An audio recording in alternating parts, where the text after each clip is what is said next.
اور نہ خالد سے کوئی مددگار ہوگا جس سے مدد لے سکے۔ عمل کرنے والوں پر یہ قسم ان کے عمل کرنے کے وقت اور ان کی جزا و سزا کے وقت ہے۔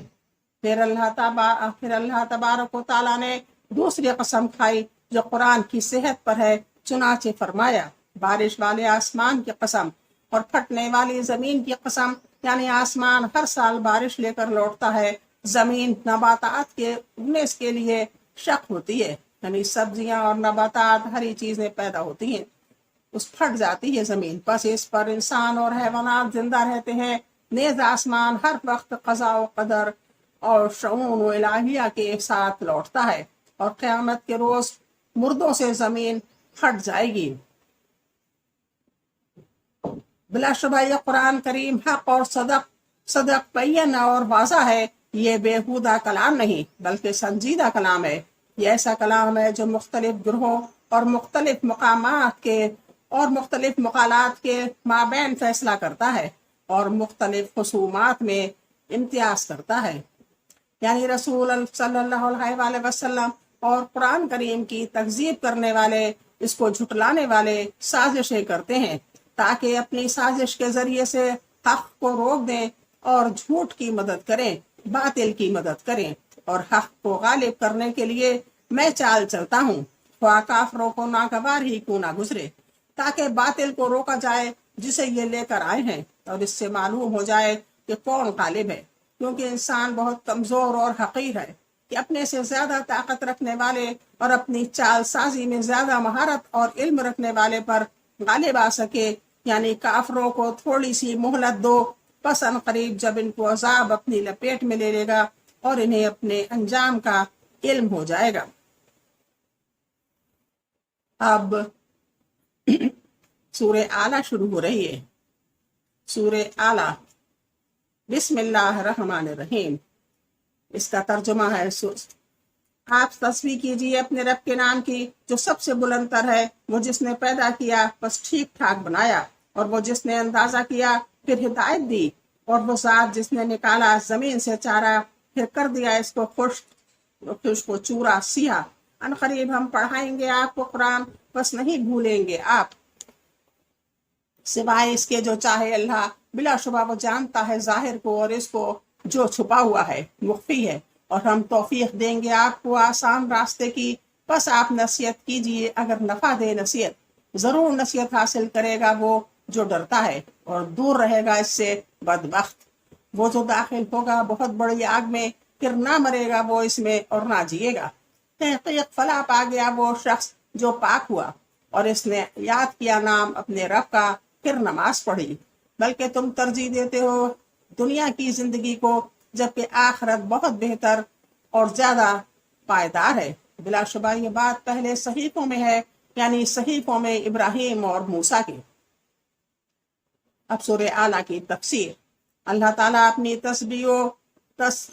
و تنزیہ کا حکم دیتا ہے جو اس کے ذکر، اس کی عبادت، اس کے جلال کے سامنے سرافگندہ اور اس کی عظمت کے سامنے فروتن ہونے کو متضمن ہے۔ نیز تسبیح ایسی ہو جو اللہ تعالیٰ کی عظمت کے لائق ہے، یعنی اس کے اسماء حسنی و عالیہ کا اس اسم سے ذکر جس کے معنی اچھے اور عظیم ہوں۔ اس کے افعال کا ذکر کیا جائے، ان افعال میں سے ایک یہ بھی ہے کہ اس نے تمام مخلوقات کو پیدا کیا، ان کو درست کیا، یعنی نہایت مہارت کے ساتھ ان کو اچھی طرح تخلیق کیا۔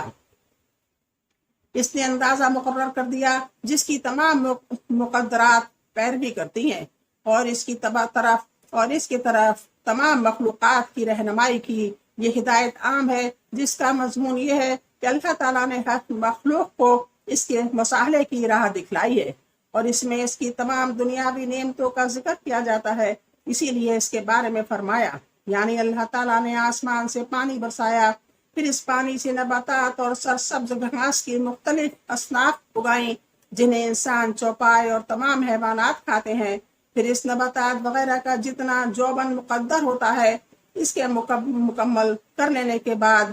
نباتات اور سبز گھاس کو خشک کر دیتا ہے، پھر اس کو سیاہ رنگ کا کوڑا کر دیا، یعنی اللہ تعالیٰ اس نباتات کو چورا چورا اور بوسیدہ بنا دیتا ہے، اور اس میں وہ دینی نعمتوں کا ذکر کرتا ہے۔ اس لیے اللہ تعالیٰ نے ان نعمتوں کی اصل اور اس کے مادے یعنی قرآن کا ذکر کر کے احسان جتلایا ہے کہ چنانچہ فرمایا ہم نے آپ کی طرف جو کتاب وحی کی ہے اسے محفوظ کر دیں گے اور آپ کے دل کو قلب کو یاد کرا دیں گے، بس آپ اس میں سے کچھ بھی نہیں بھولیں گے۔ یہ اللہ تعالیٰ کی طرف سے اپنے بندے رسول محمد مصطفیٰ صلی اللہ علیہ وآلہ وسلم کے لیے بہت بڑی خوشخبری ہے کہ اللہ تعالیٰ آپ کو ایسا علم عطا کرے گا جسے آپ کبھی فراموش نہیں کریں گے، مگر جو اللہ چاہے اور اس کی حکمت تقاضا کر کے اور اس کی حکمت تقاضا کرے کہ کسی مصلحت اور حکمت بالغہ کی بنا پر آپ کو فراموش کرا دے۔ بے شک وہ ظاہر اور پوشیدہ کو جانتا ہے، اور اس میں سے یہ بھی جانتا ہے کہ اس کے بندوں کے لیے کیا صحیح ہے، اس لیے وہ جو چاہتا ہے مشروع کرتا ہے اور جو چاہتا ہے فیصلہ کرتا ہے۔ یہ ایک اور خوشخبری ہے کہ اللہ تعالیٰ اپنے رسول صلی اللہ علیہ وآلہ وسلم کو آپ کے تمام امور میں، آپ کے تمام کاموں میں آسانی مہیا فرمائے گا اور آپ کے دین اور شریعت کو آسان بنائے گا۔ بس آپ اللہ تعالیٰ کی شریعت اور اس کی آیات کے ذریعے سے نصیحت کرتے رہیے۔ اگر نصیحت فائدہ دے یعنی جب تک کہ تذکیر قابل قبول اور نصیحت سنی جاتی ہو، ہوا اس نصیحت سے پورا مقصد حاصل ہوتا ہو یا اس کا کچھ حصہ۔ آیت کریمہ کا مفہوم مخالف یہ ہے کہ اگر نصیحت فائدہ نہ دے یعنی جس کو نصیحت کی گئی ہے وہ شر میں اور بڑھ جائے یا اس میں بھلائی کم ہو جائے تو آپ نصیحت پر مامور نہیں بلکہ تب آپ نصیحت نہ کرنے پر مامور ہیں۔ پس نصیحت کے زمن میں لوگ دو اقسام میں تقسیم ہیں، نصیحت سے فائدہ اٹھانے والے اور نصیحت سے فائدہ نہ اٹھانے والے۔ رہے فائدہ اٹھانے والے تو اللہ تعالیٰ نے ان الفاظ میں ان کا ذکر کیا ہے، جو اللہ تعالیٰ سے ڈرتا ہے وہ نصیحت حاصل کرے گا، کیونکہ اللہ تعالیٰ کا خوف اور اعمال کی جزا و سزا دینے پر اس کی قدرت کا علم بندے کے لیے ان کاموں سے باز رہنے کا موجب بنتا ہے جنہیں اللہ تعالیٰ ناپسند کرتا ہے، اور بھلائی کے کاموں میں کوشش کا موجب بنتا ہے۔ رہے وہ لوگ جو نصیحت سے فائدہ نہیں اٹھاتے تو اللہ تعالیٰ نے ان الفاظ میں ان کا ذکر کیا ہے، اور بدبخت پہلو تہی کرے گا جو بڑی آگ میں داخل ہوگا، اور یہ بھڑکائی ہوئی آگ ہے جو دلوں سے لپٹ جائے گی، جہاں پھر نہ وہ مرے گا نہ جیے گا، یعنی ان کو دردناک عذاب دیا جائے گا، اس میں کوئی راحت ہوگی نہ استراحت، حتیٰ کہ وہ موت کی تمنا کریں گے مگر موت ان کو نہیں آئے گی، جیسا کہ اللہ تعالیٰ نے فرمایا نہ ان کو موت آئے گی کہ مر جائیں، نہ جہنم کا عذاب ان سے ہلکا کیا جائے گا۔ جس نے اپنے نفس کو پاک کیا، جس نے اپنے نفس کو، اپنے دل کو پاک کیا شرک، ظلم اور برے اخلاق سے اس کی تطہیر کی، یعنی اس کو پاک کیا، اس نے نفع اٹھایا اور کامیاب ہوا۔ اور جس نے اپنے رب کا نام یاد رکھا اور نماز پڑھتا رہا، یعنی جو ذکر الہی سے متاثر ہوا اور اس کا قلب یعنی دل ذکر الہی کے رنگ میں ڈوب گیا، تو یہ ان اعمال کا موجب بنتا ہے جن سے اللہ تعالیٰ راضی ہوتا ہے۔ خاص طور پر نماز جو ایمان کی میزان ہے، یہ ہے آیت کریمہ کے معنی، اور جو کوئی اللہ تعالیٰ کے ارشاد کے معنی یہ کرتا ہے کہ اس نے زکوٰۃ فطر دی اور بس کا رسم ربہ فصلی سے مراد عید کی نماز ہے، تو یہ اگر چار لفظ کے عمومی معنی ہے، عمومی معنی میں داخل ہے اور اس کی جزیات میں سے ہے، مگر صرف یہی ایک معنی نہیں ہے، یعنی تم دنیا کی زندگی کو آخرت پر مقدم رکھتے ہو، دنیا کی زندگی کو زیادہ بڑا سمجھتے ہو، اور آخرت کے مقابلے میں ختم ہونے والی، مقدر کرنے والی اور زائل ہو جانے والی نعمتوں کو ترجیح دیتے ہو، حالانکہ آخرت ہر بس مطلوب میں دنیا سے بہتر اور زیادہ باقی رہنے والی ہے، کیونکہ آخرت دار الخلد اور دار البقا ہے اور دنیا دار الفنا ہے، اور ایک عقل مند مومن عمدہ کے لیے مقابلے میں ردی کو منتخب کرے گا، نہ ایک عقل مند مومن عمدہ کے اچھی چیز کے مقابلے میں ردی چیز کو منتخب کرے گا، نہ ایک گھڑی کی لذت کے لیے سارے زندگی